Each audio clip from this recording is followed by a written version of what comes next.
All right, so I'm here with Reyna Moreno. Reyna, how old are you? 53. Are you originally from Arizona? Yes, I am. What part of AZ? Phoenix, Arizona, South Phoenix. I originally grew up in Eastside, Golden Gate. And what's your current situation right now? Are you homeless? Yes, I've been homeless for a couple of years. How'd you end up out here in the streets? Well, it was a addiction and working the streets as a working girl. And I've been trying to get cleaned up, and I'm on probation right now. I'm not doing so well. I've been trying to get into detox. My kids come out and see me, once in a while. They bring me some money and food. And I just recently visited my son Xavier.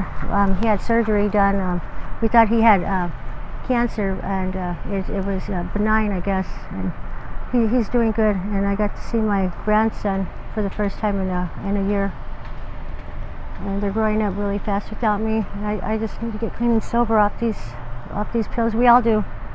We have a bunch of friends out here. They say you don't find friends out here in the street, but I think I found more love out here than I did at home. But we all fight for the same thing, and we have a couple of winners that went to detox, and they're living their life. How long have you been battling addiction? For years. I mean, this is the worst. The pills is the worst. I've been battling the pills for maybe 4 years, and a total of maybe half my life. I'm 53 now, so maybe 25 years. At what age did you start messing around with the substances? Experimenting. Maybe I was about 10 years old. 10, 11 years old. 10, 11 years old when the Black Beauties were coming out, and red, the white crosses, and started smoking weed in 8th grade, and they say that's a gateway to other things, which it is. Yeah. And it led me to cocaine for a while, and then crack cocaine, and then I started doing sherm, and I've been battling methamphetamine since the year 2000. The year 2000, after my daughter was born, and we're in 2022, so it's been 22 years. I've been fighting pills, which they call M30s, 4 years. So, how was that possible that you ended up trying all these substances at 10 years old? What was your mom and dad? Believe it or not, with both parents? Believe it or not, I did. I grew up with both parents. I don't know if by the grace of God, I guess, or I just hit it so well. My dad was a highway patrolman. He was a police officer. Rest in peace, Father. And he tried his best to raise us the best he can. I'm the only one now out of the 5 kids that still fighting my addiction. And I believe a lot of it is just depression things that I haven't dealt with, when I was a child. And my mom told me it was about time, I get the help that I need. She's alive. My mom, she's 78 years old, and she loves me. She loves me a lot. She worries about me, but I know she's not going to be here forever, And I know it's time to get right. So what was going on with them that you started messing around with the substances at 10? Like, were they neglecting you guys, or there was what a lot going of on at home?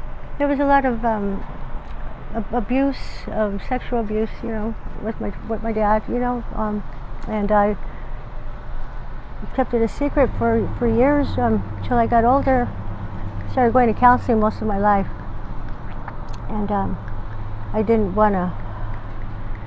They told me if I, told the police I would ruin the marriage. I would be the cause of their breakup. When you're a child, you don't know much, manipulation and all that, and I just wanted my dad to stop. At what age did the abuse start? I was really little. I was like 3 years old. Like 3 years old? I was about 3, I remember. I was 3 years old, and it went on through high school. And I moved out, I got my college education. I got a good education. I have 5 beautiful kids. And he just started abusing me, like mentally, emotionally. He stopped touching me. Of course, I would hurt him, but it was just the dirty things he would just say to me. Were you the only one going through this, or Yeah, Or well, are your siblings going through it as well? Well, with him, I was the only one. But my two other sisters, I found out that they went through abuse and child molestation with two of our cousins. But there's, I can't say mine was worse. You know, abuse is abuse, no matter what. I just spoke up. They kept theirs a secret, you know. And I got the help that I needed in a sense to cope with it. And they're still hiding their secrets. You know, I've been through NA meetings and I learned that, you know, secrets will keep you sick. And I learned not to keep secrets. I learned that you shouldn't be embarrassed about if you've been, you know, raped, molested. I met even guys that have been molested, you know, by their own family. Yeah. But, you know, especially the guys, you know, it's worse on the men than I believe on women that have been sexually abused. And like I said, I have a lot of friends that I can reach out to out here and talk about it. And I listen to their stories, their testimonies.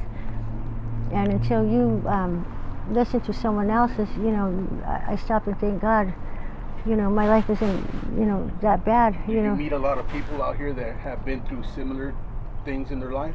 A lot. I mean, there's a lot. I can't give out any names, but I think that's what bonded me out here.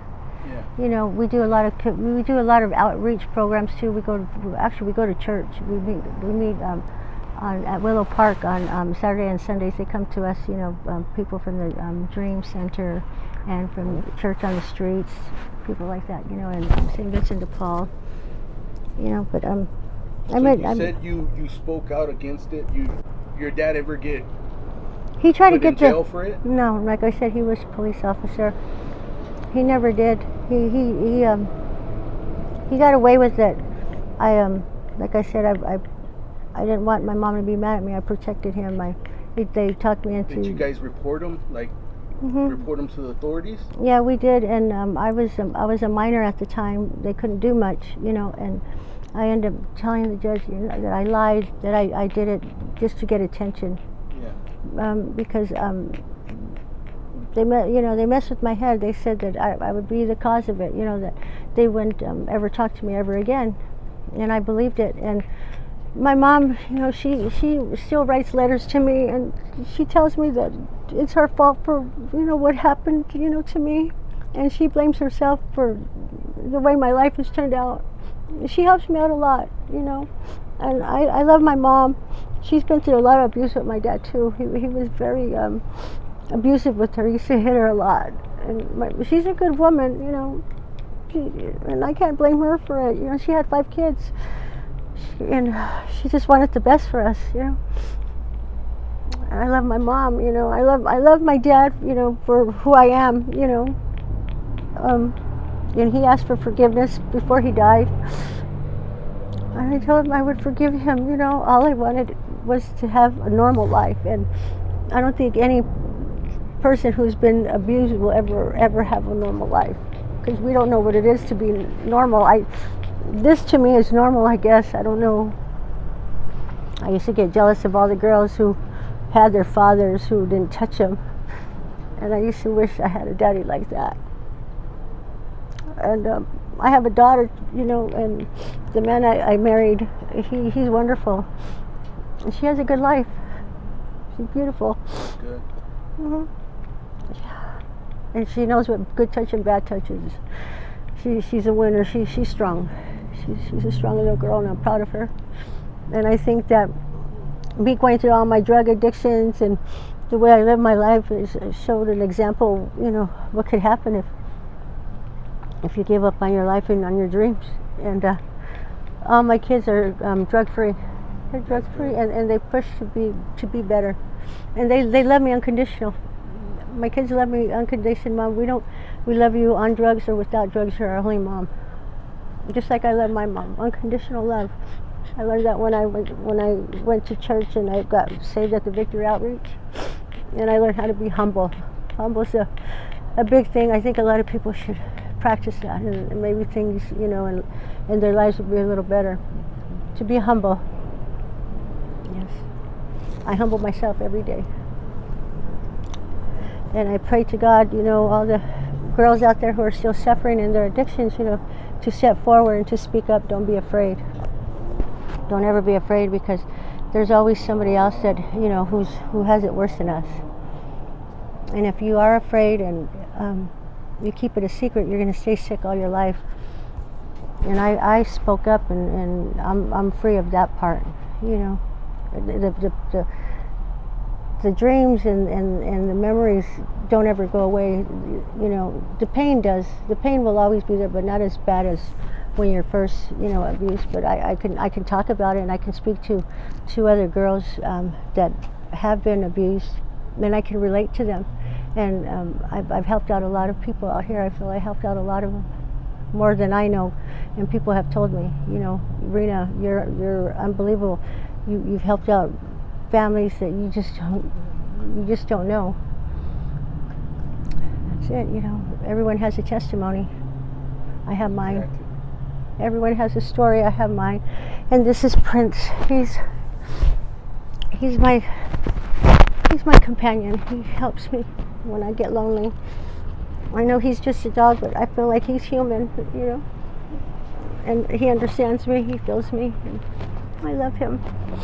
Say hi, Prince. Where'd you get him? There was a couple that was driving around. They were moving out to California, and they couldn't take the dog with them, and they just asked if we were interested, and I said, sure, I'll take him. I have a lot of love to give, and I give all my love to him. And we've been good. Well, thank you for sharing your story. I really do appreciate it. Thank you. Are I you appreciate okay with that. me using this on my YouTube channel? Of course, And yes, just definitely. In case some of my subscribers want to reach out to you with any sort of help or donations, do you have any emails or social media that you want to put out there? I don't have a social media. I have it's an email address. They can reach out to Moreno Reyna82@gmail.com, or just look me up at Reyna Moreno. V as in Victor is my middle initial. I'm real easy to find, or they can come out here and talk to me in person. All right. Thank you. I appreciate it. Thank you.